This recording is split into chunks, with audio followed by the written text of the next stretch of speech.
Hello fellow YouTubers, and welcome back to ReeYees Retro Toys. Like most of us these days, I have been quarantined at home. I have not been able to go out and hunt at my local toy shops and flea markets and yard sales. However, that has not kept me from buying things online, primarily eBay. So I thought it would be a good idea to give you a vintage collection update. I spent a lot of time over the last couple months selling my double Ninja Turtle items that I just didn't need, so I stockpiled a lot of my PayPal money and I got some holy grails to complete some voids in my collection. I've also been trying to focus primarily on my three main collections of Star Wars, wrestling, and Ninja Turtles. So I hope all my viewers have been staying safe out there, and I hope you enjoy this next video as I bring to you my vintage toy collection update number 3. So another one of my favorite toy lines to collect is Dick Tracy. It was from Playmates Toys in 1990. And his men Mumbles, Flat Top, Itchy, and Influence have called a meeting with Pruneface to get him to join their mob. Pruneface agrees, and with weapons drawn, they swear to get Dick Tracy once and for all. Suddenly, sirens blare, searchlights fill the room, and the door bursts open. It's Dick Tracy and his right-hand man, Sam Ketchum. Big Boy's gang is finished for now, but can Tracy keep them behind bars? Find out next time. Dick Tracy! From Playmates. I have a lot of the figures loose from childhood in a collector's case that I still have, but I've also been trying to get the figures carded.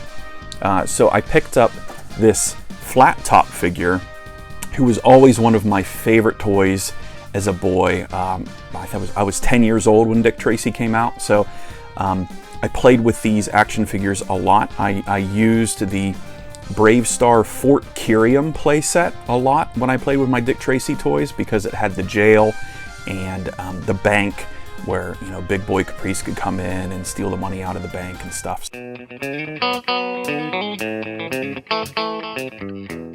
I did not have Flat Top carded, so now I do. I picked him up on eBay. No, I picked him up on Mercari for pretty cheap, I think about $15 shipped. I was glad to find him. I still need Mumbles carded, Sam Ketchum, and of course the blank. Someday I'll find the blank.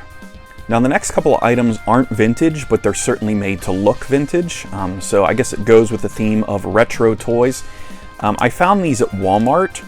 These are WrestleMania 3 items. This is a pin collector set from WrestleMania 3 featuring the iconic Hulk Hogan versus Andre the Giant match, and Macho Man Randy Savage versus Ricky the Dragon Steamboat, which many consider to be one of the greatest wrestling matches of all time for the Intercontinental title.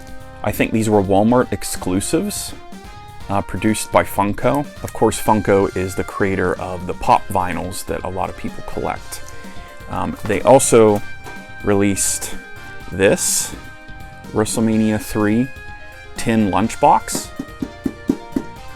featuring the iconic Andre the Giant and Hulk Hogan match on the front there, and on the back is the wonderful body slam that happened towards the end of the match, and a couple of the other characters there.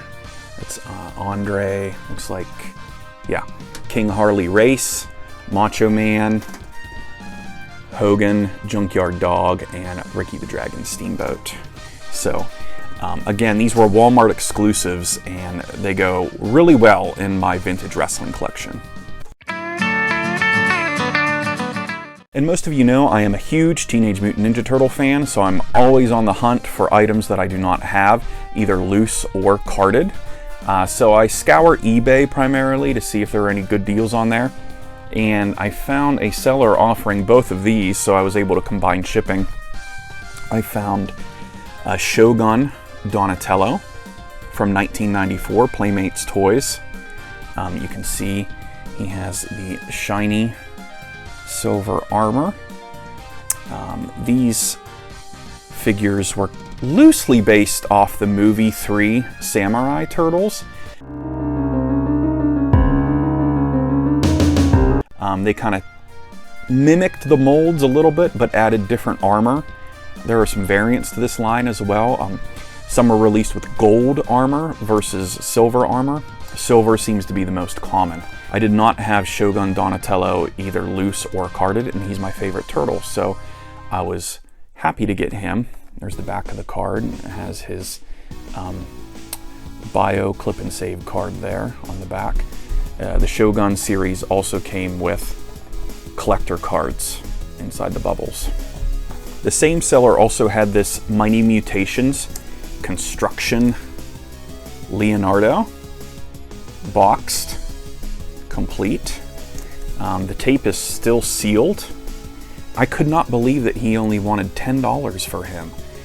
So I was able to scoop him up at a very cheap price. I think I got Shogun Dawn for around $30, which is still a really good price as well. This is also from 1994 and was a spin-off of the Mutations line, where they turned into various aircraft and construction vehicles.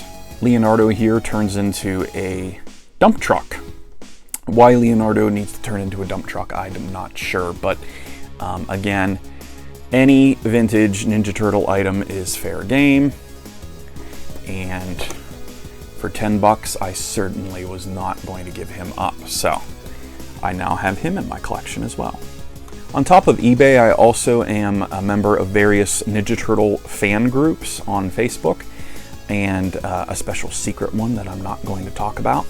But on there, a lot of people have sales and offer vintage items for relatively good prices. So 2 items that I was always on the hunt for because I had the other 2 were the giant movie star turtles. I've had giant movie star Donatello and Leonardo for quite some time in my collection. So I needed Michelangelo. Here he is in all of his vintage giant movie star glory. So I needed Michelangelo, and I also needed Raphael to complete my giant movie star collection. These fellas came out in 1993 and were a part of the Secret of the Ooze line of action figures that came out in 1992. On today's show, we have something really exciting. It's questions and answers with the movie star turtle. Hi, everybody! Hi, fellas. So, has being in the movies changed you guys? Well, we changed our expressions. We're bendable, and our legs have gotten longer. So Hollywood has changed you. Nah, we still like to kick foot. So what's next for you guys? More movies? How about lunch? Teenage Mutant Ninja Turtles. Well, that's it from Hollywood. Most Ninja Turtle fans know this, but I know when I was a boy and the first movie came out, I really wanted movie star, of course I didn't know to call them movie star turtles back then, but movie star like Ninja Turtle figures for the first movie.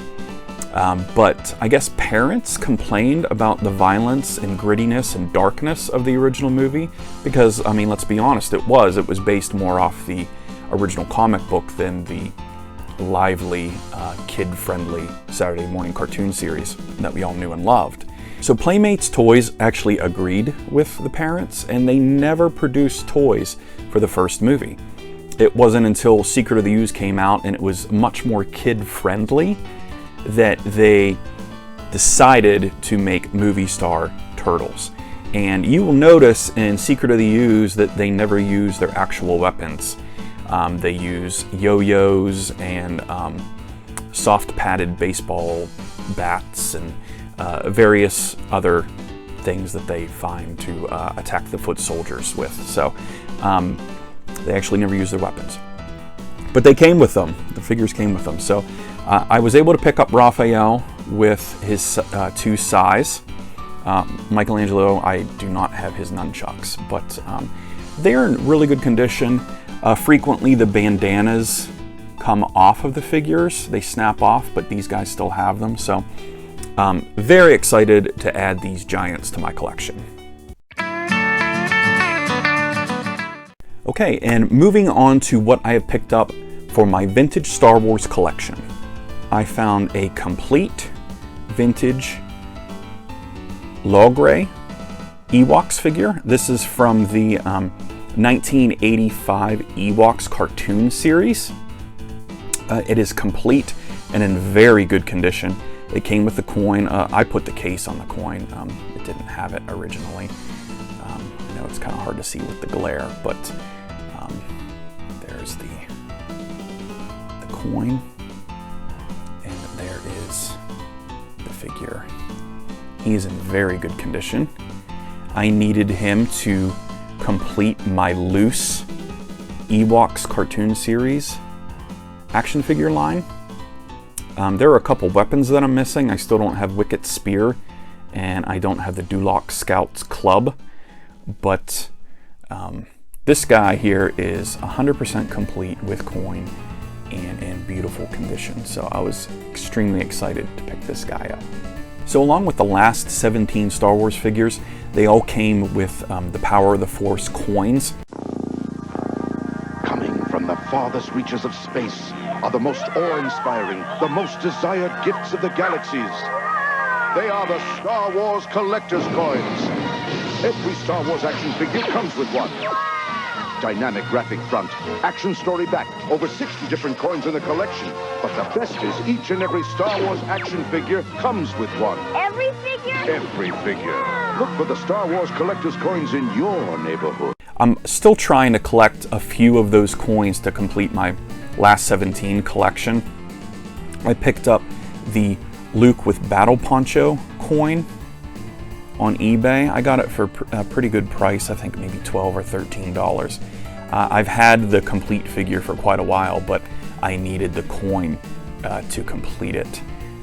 Of course, they re-released regular Star Wars figures on the Power of the Force cards, and they came with coins, but I'm really only focused on collecting the original Power of the Force figures that came with the coins. I was happy to complete this as well. So now that I've completed, well, somewhat completed my vintage Ewoks cartoon series line, I'm also trying to complete the droids line, which is much harder to do because they're a lot more expensive than the Ewoks figures. Journey to the all-new world of adventure with the Star Wars droids. The race is on. R2-D2 and C-3PO get Val Jobin ready, set, and gone. Val's a sure winner, but villain Size and Teeth Rome want to stop him. From the side gunner Teague attacks. Val races for his life, but here comes George Dusat in his A-Wing. He fires, hits his mark, and sends Teague sailing. Who says good guys finish last? Share the adventure with these figures and vehicles. Batteries not included, each sold separately. New from Kenner's Star Wars Droids Collection. I found this Jan Tosh figure on eBay, and he came with a weapon. I'm going to tell you about that in a little bit. And he is in very good shape, so I'm happy with the condition of the figure. However, I made a pivotal collecting mistake when I bought this figure. The pictures on eBay had the gun in his hand, and it looked correct. For people that want to know, this is an IG-88 rifle, but the Droids John Tosh figure came with this rifle but molded in black. I think most of the Droids cartoon series figures were black molds rather than the dark navy blue that are common for the regular Star Wars action figures. What happened is I was eyeing this guy, I looked at the description, it looked good, it looked all authentic and original, but what I didn't know is that the seller posted an update to the description. If you ever sold on eBay, you can add updates to the description. When the figure came in the mail, I looked at the gun and I was like, well, I know that's not black. You can see right there, it's blue. And then I looked further, I did the drop test, I did the float test, and it all failed. I was like, you gotta be kidding me. It's a reproduction. And it was. I went back and looked at the description, and he had updated it maybe 2 or 3 days before the auction ended, saying that rifle is reproduction. I didn't even think to go back and look to see the updates to the description of the auction when I started to bid. I always bid at the last minute or two. I just didn't think I had to worry about that. So that was a pivotal mistake on my part. I guess maybe I should have emailed the seller before I even bid on it, thinking that I was going to get a good price on this complete, other than the coin, John Tosh figure. I was disappointed. I didn't pay a whole lot of money, so even a John Tosh figure loose without weapon goes for between $50 and $70, which is right around the range of what I paid for him. So I was just disappointed that I did not get the weapon to go along with him. So what do we do with reproduction weapons here at ReeYees Retro Toys, along with other Star Wars vintage collectors? We drop them in the garbage can, and a lot of people burn them.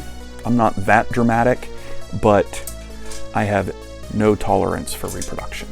And the last item I wanted to showcase that I picked up over the last couple months is definitely one of the holy grails of my collection.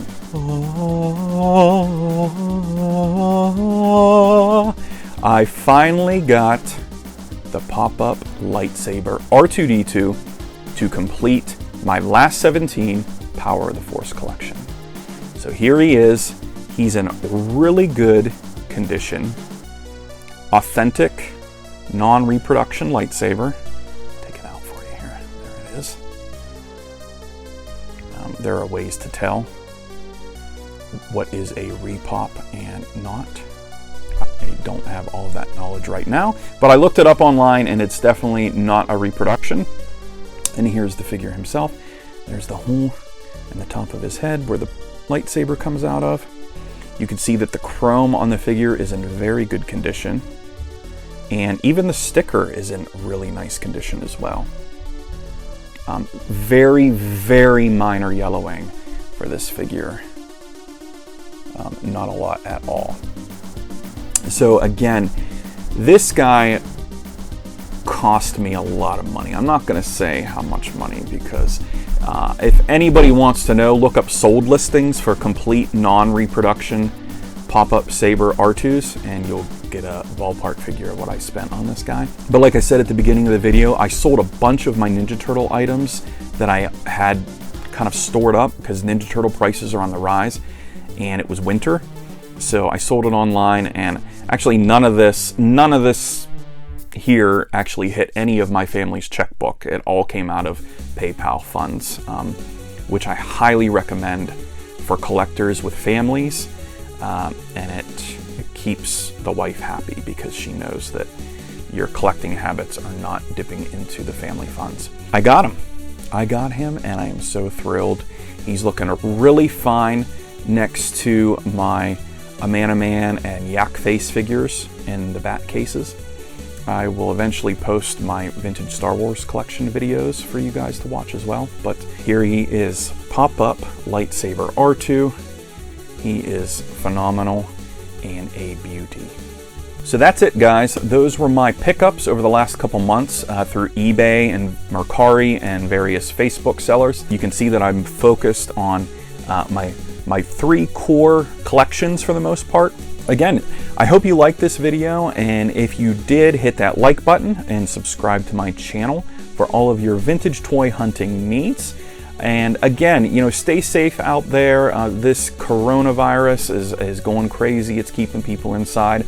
But one last tidbit, go ahead and look up your toy shops online. A lot of them are doing online auctions and still trying to survive during this madness when they have to keep their doors shut because they're considered non-essential.